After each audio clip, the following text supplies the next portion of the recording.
اٹھی ہوئی نگاہوں والا دین پہ نہیں جم سکتا، جھکی ہوئی نگاہوں والے کو اللہ اپنی قدرت سے دین پہ جمائے گا۔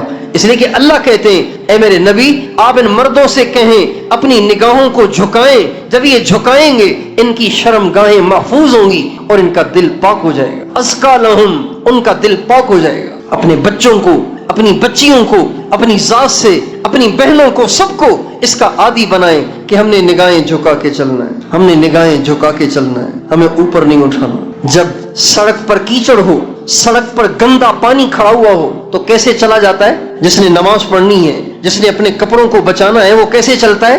وہ اپنے پانچے اوپر اٹھاتا ہے۔ بھائی اٹھاتا ہے کہ نہیں اٹھاتا؟ کیوں اوپر اٹھاتا ہے؟ ورنہ کپڑے گندے ہو جائیں گے۔ میرے دوستو، جیسے گندے پانی سے پانچوں کو بچانا ضروری ہے، اس سے زیادہ اپنی نگاہوں کو حرام سے بچانا ضروری ہے۔ پانچے گندے ہو جائیں گے تو پاک ہو جائیں گے، نگاہیں ناپاک ہو جائیں گی تو دل گندا ہو جائے گا، ایمان کمزور ہو جائے گا، اللہ ناراض ہو جائے گا، شیطان خوش ہو جائے گا۔